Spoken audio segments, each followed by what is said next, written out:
Government को हर माह 2 रुपये टैक्स ले रहे हैं। 6 रुपये की गैस हम फरोख्त करते हैं, 2 रुपये टैक्स जमा कर रहे हैं अपने खजाने में, और हमारी जो प्रोडक्शन है कम से कम 600 MC फुट है, और हम जो इस्तेमाल करते हैं वो हमारी 120 है, और जितनी भी है 428 के करीब लगभग ये पंजाब को दे रहे हैं। फातिमा फैंटासी जो चला रहे हैं पंजाब में RLNG के स्टेशन जो चला रहे हैं, हालांकि RLNG बंद होनी चाहिए, उसका जो मुआहदा हुआ है सिर्फ RLNG पे हुआ है, तो RLNG होगी तो हम काम कराएंगे। अगर हमारे साथ की ज्यादा क्यों हो रही है, हमारे सूबे की पैदावार है, हमारा हक है, हम हमारा हक लेकर रहेंगे। CNG 15 न मंजूर, CNG 15 न मंजूर। आज हम एहतजाज के लिए पेशावर जा रहे हैं, और इसके बाद हम इंशाअल्लाह इस्लामाबाद जाएंगे, हम टी चौक में भी जाएंगे, हम मोटरवे बंद करेंगे, हम अपना हक लेकर रहेंगे, हम गवर्नमेंट से अपना हक लेकर रहेंगे। हमारा KP का हक है, हमारी KP की गवर्नमेंट को भी चाहिए कि हमारे शाना बशाना खड़ी हो जाए, हम अपना हक लेकर रहेंगे।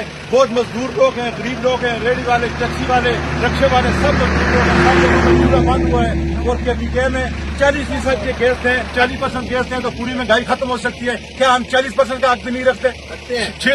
600 MCF पैदा करते हैं, तमाम पंजाब को देते हैं। क्या पाकिस्तान में सिर्फ एक पंजाब ही है और नहीं है? हमारा हक क्यों मारा जा रहा है? हमें अपना हक चाहिए, हम अपने हक के लिए लड़ेंगे, मरेंगे, मारेंगे, मार खाएंगे, रोड बंद करेंगे, इस्लामाबाद जाएंगे, मगर हम अपने हक लेकर रहेंगे।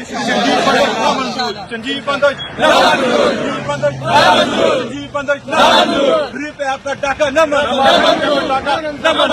इंशाल्लाह। आज अगर हमारा मुतालबा हो गया तो ठीक है, नहीं तो हम इंशाल्लाह अगली डेट इस्लामाबाद के लिए जाएंगे।